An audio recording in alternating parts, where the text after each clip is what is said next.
Hello and welcome to another video, and in case you've seen my little game highlight I put up earlier, this is the beast that I did it in, and what is the focus of today's mech build? The Kodiak 3. Oh my god, this thing is beautiful. It can pump out some damage like crazy. Let's take a look at the build.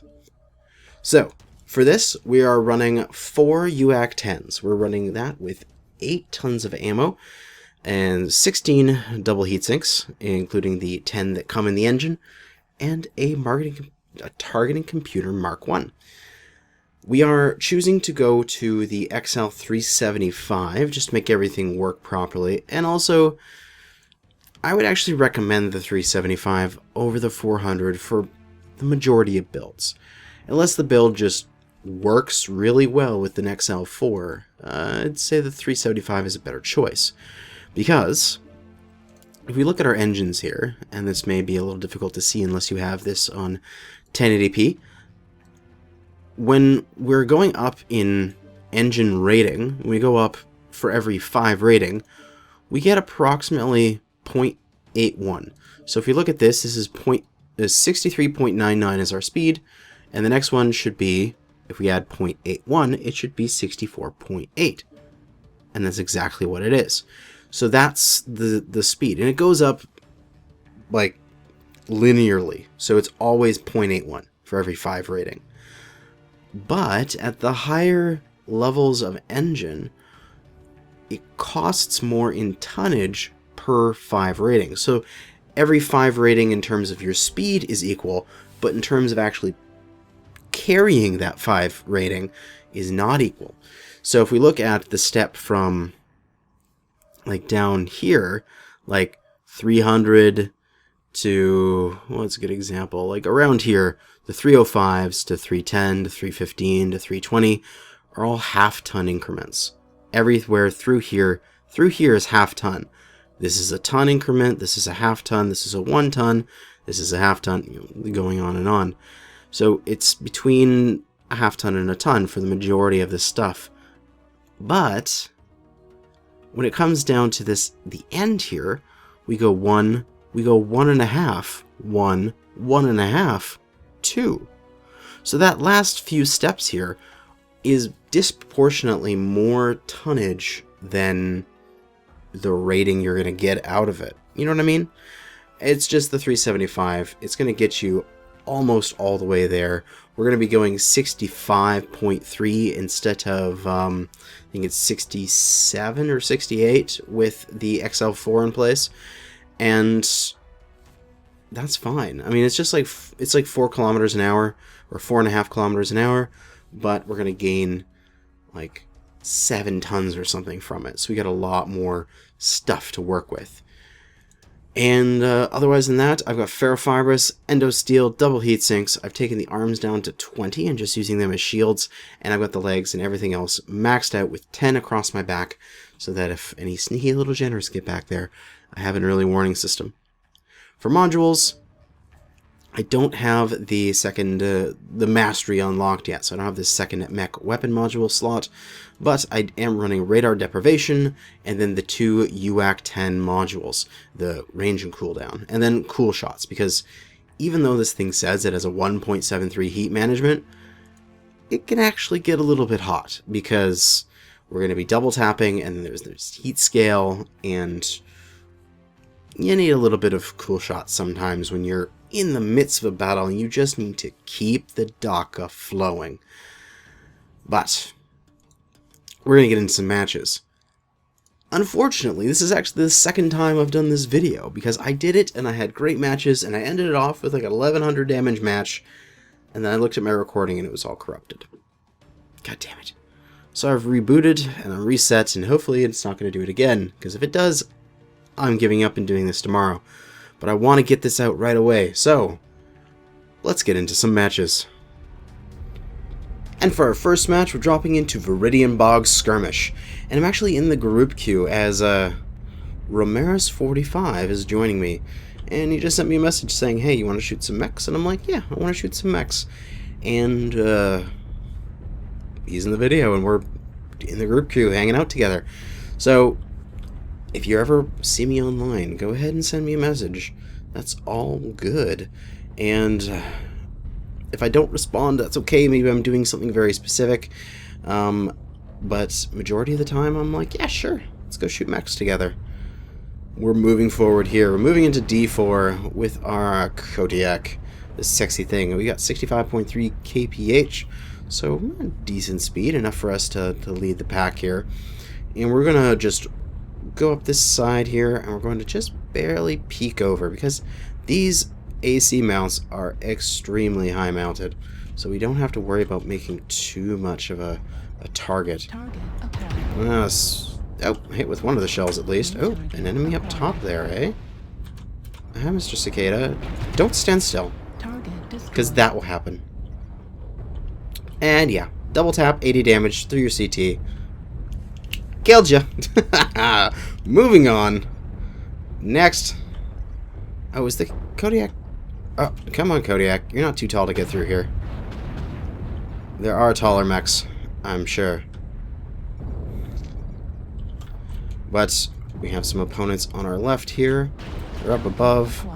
Oh, there's another cicada. You want to stand still? Just for a second. Just for a second.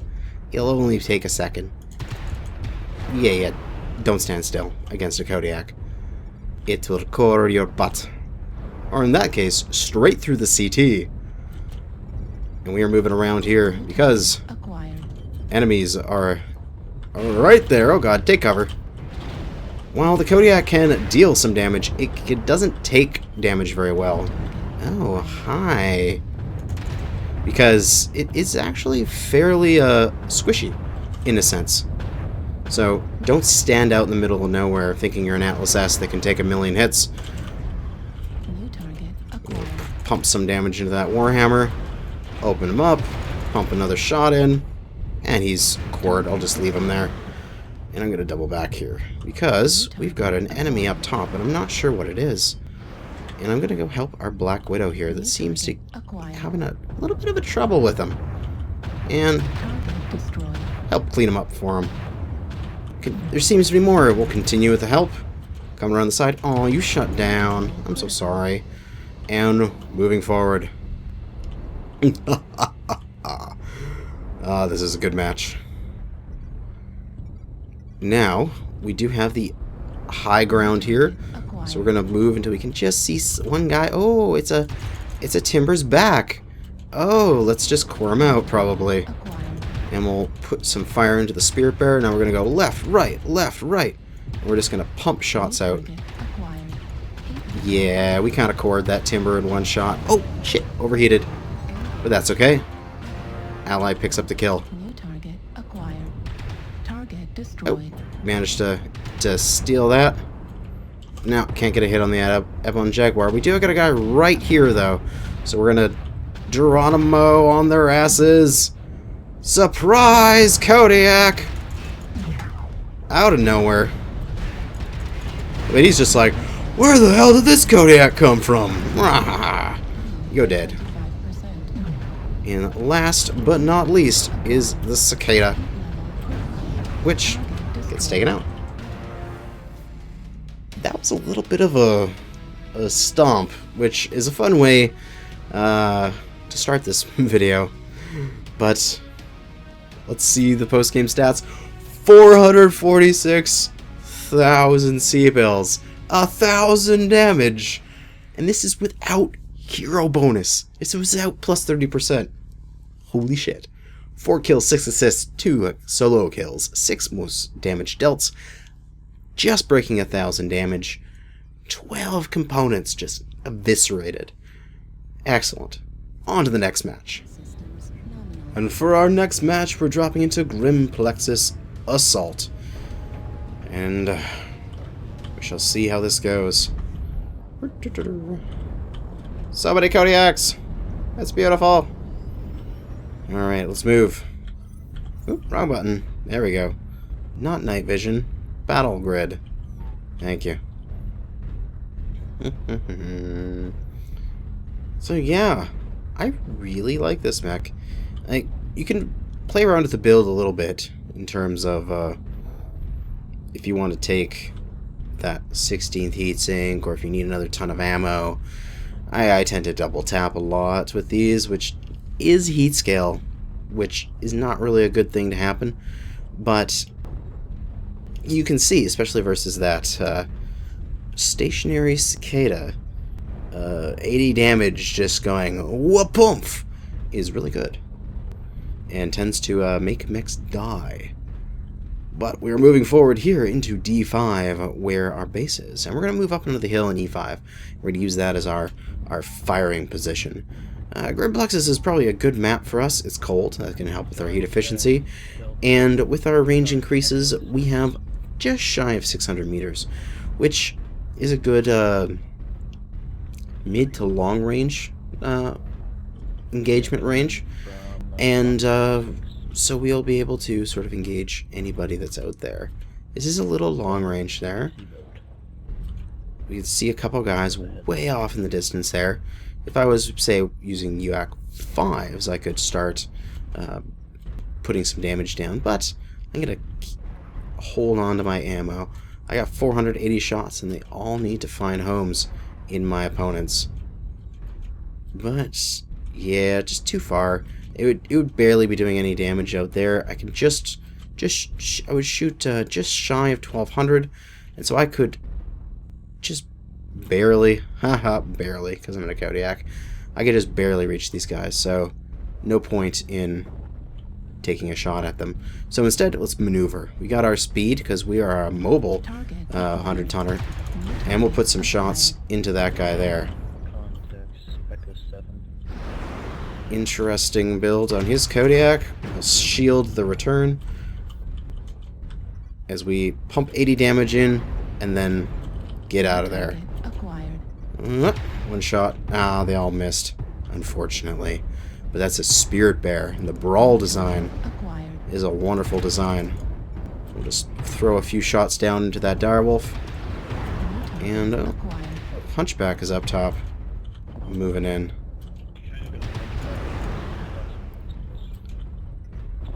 Okay. So, see, this is the positions we've got. They've taken up positions there, but I think we can move around here to the right a little bit. Throw some fire down that way into that Kodiak. He is not enjoying that in the slightest. None of those shots connect, though. We're going to continue to move forward into E6 here. We want to get that a little bit closer. We're just right at the edge of our range, and we'd like to be a little bit more into our effective range. It'll make our shots easier to land. Moving forward, moving forward. Don't see any enemy mechs here. We are going to pressure their base as well when we move up here, which is very good. And since we have high mounts, we don't need to go that far. We just need to peek over our heads. But there's the Spirit Bear right here that we can assist our ally with. Unfortunately, he's just around the side. We weren't able to get to him. But if that Spirit Bear chooses to come out again, we can put some good shots into him. Just like that. Excellent. Put 80 damage spread across his torsos. Well, looks like the team's continuing to rotate right, so we'll rotate with them. Well, not as useful against these lighter guys, but we will head up here and put some fire into these heavier guys. Continuing the damage, pumping out the damage. That Hunchback is really low. We could probably clean him up here. And we do. Excellent. We get some enemies coming in. We drop down below the edge, and we start going left and right, cycling through our ultras as we're retreating. As it doesn't look good for us, but we did the best we could. You can't win every match, and this must be karma getting back at me for the last match. As we just lay into the Spirit Bear, and it soaks some damage. We take him out, but unfortunately, probably this guy will take us out. And we will go down here in just a second. As while the Kodiak can pump out a fairly large amount of damage, as we do 821 in this match, it takes damage really quickly. It's a fairly broad chest, and it doesn't have the health quirks like the Atlas S does, which make it so good. So, unfortunately, we're going to lose this match, but that's okay. We tried the best with what we had. And we got one Kodiak left. Oh, he scores a kill. Good job. But, oh, there goes his Gauss rifle and all of his weapons. That's what you get for running an ASIM build and not shielding that side appropriately. So, unfortunately, we're going to lose this match. But as this guy does a little pirouette right at the end, and we're down. Good game to our opponents. Let us see the post-game stats. We did get, was it 800 damage? And so that is a good result. So 821 damage, we still go up in our PSR, but nowhere near the payout as last time. But what can you do? Can't win every match. On to the next match for this video. And for our last match of this video, we're loading into Caustic Valley Skirmish. And I'll have to watch my heat a little bit on this one, because it did get a little bit hot in this mech. Alright. Let's take a peek at the map. We're over here on the right flank, so let's move forward. I think preemptively, I'm going to override. Just that in that key moment, I'd rather take a little bit of damage and keep firing than to shut down. As I don't normally go over that much, but just that little bit. Now, if I was on that spawn, the opponents that spawned right behind the rock here, I normally come and peek over and try to get a shot in on whoever is coming up this way. So that's why I was watching that edge right there, see if I could pick off anything. But nothing. So these guys must have immediately retreated back to their team. Now we're, yeah, there they are. Now we're going to poke the top here, as we have high mounts, so we don't need to go that far. We just need to go a little bit. Ooh, and there's some opponents. Okay. Let's see who we can see. We don't want to go too far. We don't want to expose too much. We just want to get enough to see an opponent, and then lay in 80 damage and then hide. And put his CT to red armor. Tasty. Ramirez, you're in my way. It's okay. Let's throw out some damage, core him out. Dodge some missiles as they income. And, ooh, hi. Throw some damage at the Griffin as he runs by. Check UAVs. That Griffin might have put something up.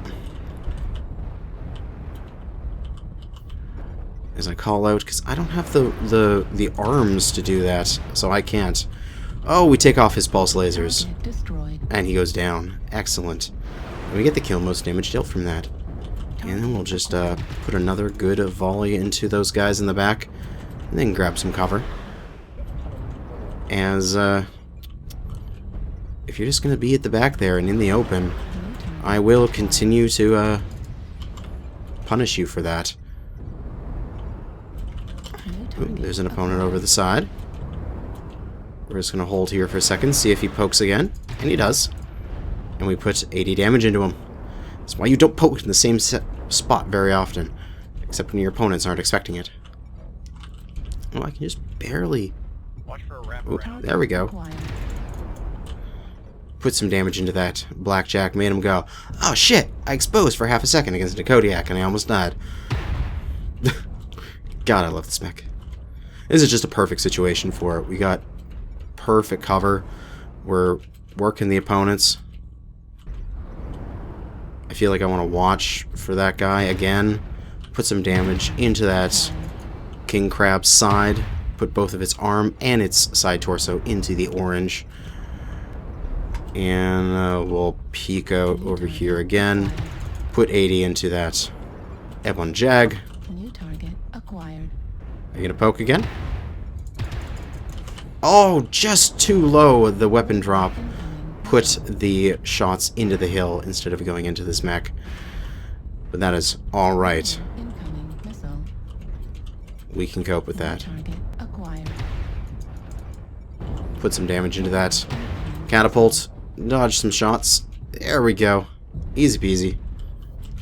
Yeah, they are wrapping around us, so we are going to want to start watching out for our back here. But we do core that guy out.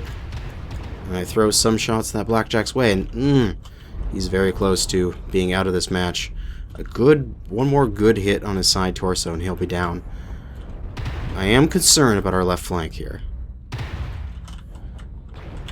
We do have that direwolf over on the left that might be an early warning in case he dies. It's not a very nice thing to say, though. Yeah, your life is an early warning system for me. But yes, there is some flanking on the left side, as I expected. But we're ready for it, and we can pump some damage into this guy, open up his CT. Wait for him to come around. Nope, he's down before even that happens. Excellent. But no, the dire is down. My early warning system is now dead. But it does not matter because it served its purpose. We now know where they're coming from. And we're going to form up on this piece of cover right here. Where's that hunchback there? I don't want to push too far. Shooting into the dark there. Putting some shots in the awesome. And you're not getting away. And he's down. Should have twisted there right at the end, awesome. And, oh, that Blackjack is nice and open. And he's just like, oh god, sort of feeling.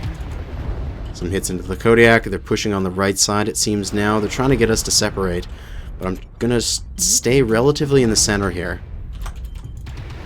Put some shots into this crab as he stands in the center. I'm going to pump my cool shots as I want to keep firing. I am out of ammo! Oh god. Well, the team will just have to carry for me.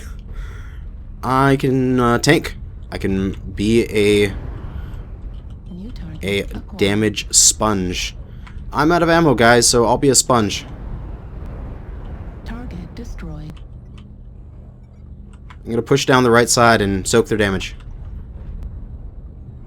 Target acquired. So this is the best thing you can do when you're out of ammo, is just be a meat shield.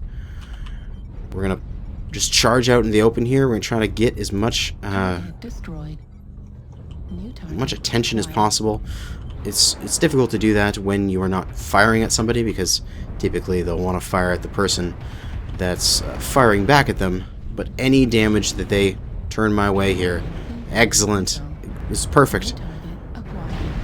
Shoot me, yes, shoot me. I'm useless right now. As we charge forward and we soak damage. You could be shooting someone more useful, but unfortunately, we win. Excellent work, team. And I wonder how much damage I did. I mean, I was just shitting out rounds the entire match. Another 1,196 damage. Oh man, when this mech works, it works. 1 kill, 11 assists. I touched everybody on the enemy team. I touched them right in their CTs, most likely. 4 kill, most damage dealt. So great. But that'll be it for this video. The Kodiaks are amazing. I highly recommend this build, or just Kodiaks in general. The next build video coming up will be the Spirit Bear, because that thing is a blast to run. You can just, like, take your mask and just shove your bear right up their ass. That sounds weird, but you know what I mean. You can kick some serious butt. But for now, thank you for watching this episode of Mech Builds, and good hunting.